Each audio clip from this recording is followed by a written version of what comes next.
korban membangun saluran air yang pipa yang gede-gede itu sampai ke bawah. Gitu. Kalau contoh lain ada di wilayah Malang juga ada sumber air yang di area Lawang itu juga pipanya gede-gede dibawa ke kota, ke Lawang gitu, sampai ke kota Malang bagian gitu.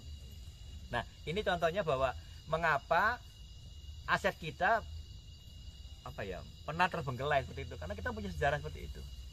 Mudah-mudahan menjawab. Jadi jangan lupakan sejarah.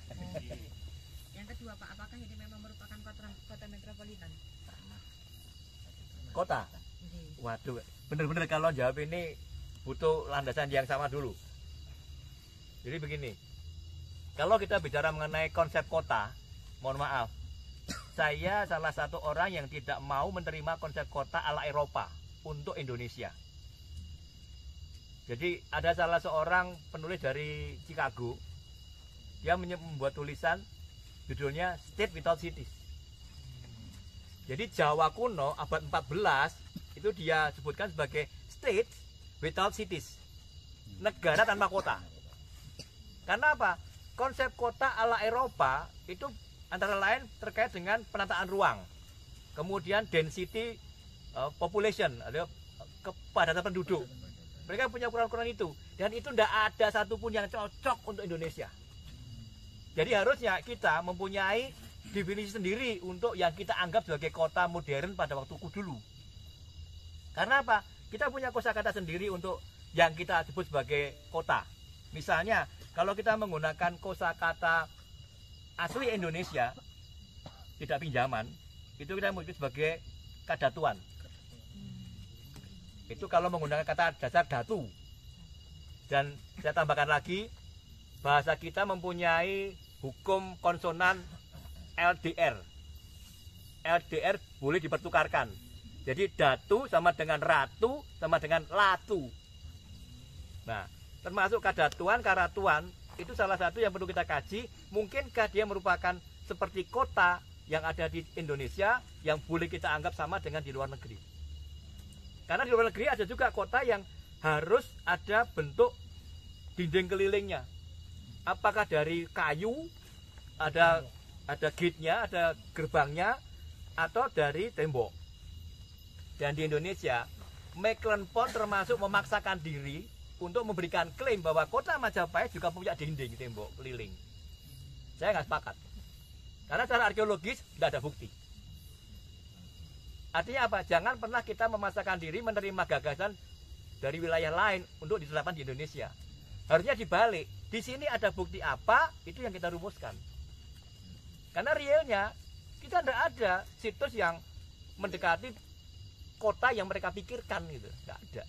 Tapi kita real punya komunitas yang maju gitu. Nah, kemudian datuan atau keraton, kita punya yang menggunakan kata pinjaman dari bahasa Sanskerta, yaitu pura. Pura itu bisa berarti kota atau ibu kota, juga nagara. Nagara dalam bahasa kuno dari Sanskerta itu bukan negara seperti sekarang, tapi nagara itu artinya ibu kota. Jadi kalau kita mendengar misalnya Tarumanagara, itu adalah city state, seperti hanya Monaco atau Vatikan, itu city state. Jadi sebuah negara tapi ukurannya kota. Sekarang tak tambahin lagi, ini racun ini.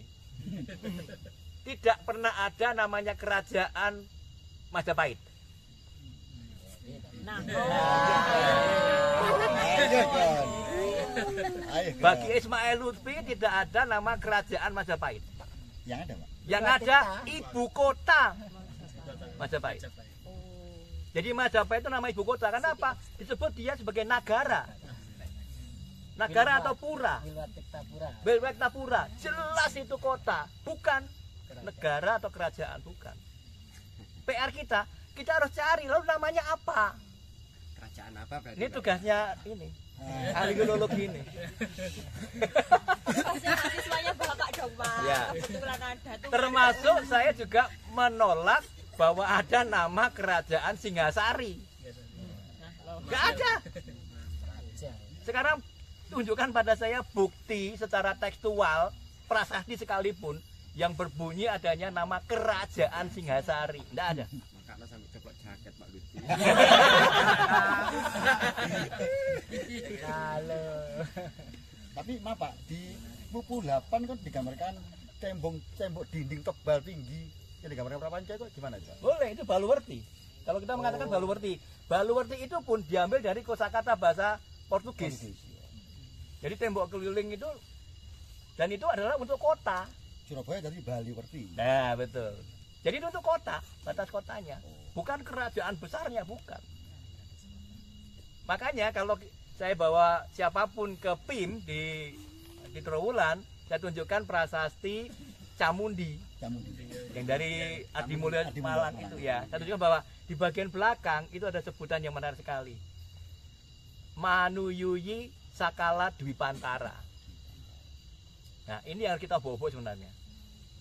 Di tempat lain ada menyebutkan Dwipantara Mandala. Nah, sebenarnya itu apa sebenarnya? Selama ini kan tidak pernah kita bahas itu.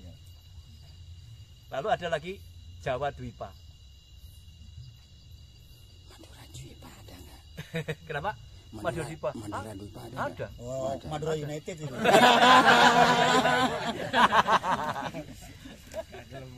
Bagaimana Mas Wahyu? Tambah bingung? Ya gini, belum selesai Mas. Belum selesai. Jadi gini, kita punya terma atau term dalam bahasa Jawa kuno terkait dengan pemukiman dan segala aspeknya itu. Pada level yang terkecil itu sebutannya adalah duhan. Duhan itu sekarang setara dengan kampung atau dusun. Dusun. Kalau dawuhan lain. Dawuhan itu urusan dengan air. Ya, dawuhan urusan dengan tambak nanti. Ya, duhan. Jadi di sana di duhan-duhan itu pemerintahannya adalah komunal. Jadi ada para duhan. Namanya para duhan. Jadi orang-orang yang memerintah di situ. Kumpulan-kumpulan duhan menjadi sebuah wanua. Kalau masa Kadiri namanya tani. Tani dan yang mengatur namanya para rama. Beda dengan zaman sekarang, satu desa itu yang ngelola kepala desa atau lurah kan. Kalau dulu enggak, namanya sekelompok rama. Rama dan masing-masing sangat profesional, bergerak sesuai dengan profesi yang mereka pahami gitu. Misalnya apa? Ada misalnya tuhaburu. Tuhaburu ngurusi profesi berburu. Mengapa? Mereka sudah paham lingkungan harus lestari. Jadi berburu itu enggak main asal panah, asal tembak enggak. Diperhatikan. Sehari itu desa itu boleh menangkap binatang buruan jenis ini berapa. Bahkan dalam perdagangan sekalipun ada pembatasan. Misalnya mau jualan itik. Itik itu dijual satu hari berapa keranjang. Satu keranjang isi berapa ekor itu dibatasi. Karena apa? Mereka sangat berhitung supaya ekosistem itu terjaga. Orang sekarang lupa itu. Yang penting untung. Yang penting cuan. Los. Nah, jangankan itu, ada komoditas yang zaman dulu sudah sangat diperhatikan dan dijaga betul kelestariannya, yaitu mengkudu. Mengkudu atau pace, itu orang Jawa kuno dulu 1000 tahun yang lalu sudah membudidayakannya untuk kemudian perdagangan dan juga untuk bahan kesehatan. Sekarang yang ngopeni orang Tahiti. Muncul produk namanya Tahiti Anoni. 1 liter harganya 700.000. Lah kenapa kita tidak bikin? Kita ini subur dengan pace. Pacenya habis, Pak. Habis ya? Habis. Karena nggak ditanam. Dari pabrik rumah. Jadi kalau saya pribadi, karena saya tidak perlu dengan para dokter, saya perlu ke herbalis. Supaya apa? Supaya orang tidak beli di apotek-apotek farmasi itu, tapi belilah pada produk-produk obat-obatan tradisional. Karena orang dulu sudah mampu membuatnya, kenapa kita kalah dengan investor yang mendatangkan obat-obat farmasi itu, dan akibatnya apa? Kita juga punya potensi sakit. Karena belum tentu jantungnya kuat, ginjalnya kuat kan itu. Ini malah promosi elek.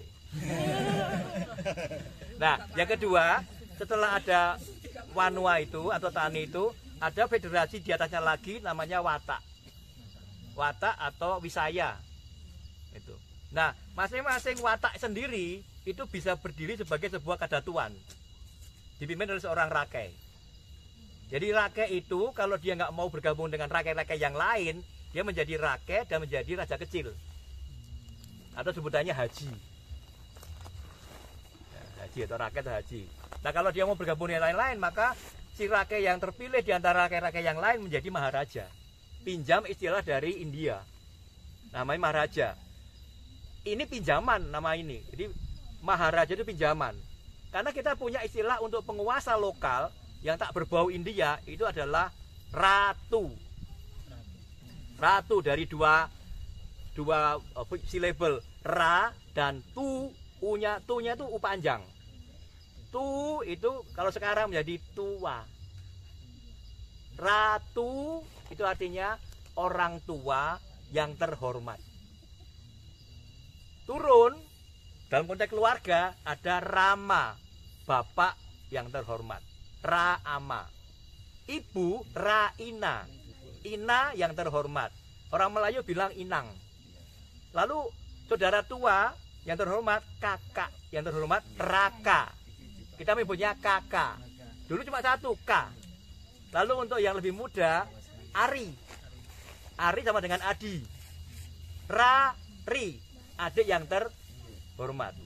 Nah, ini gambaran bagaimana masyarakat Jawa kuno itu mengajari kita juga bahwa menghormati manusia itu mulai dari yang muda sampai yang tua.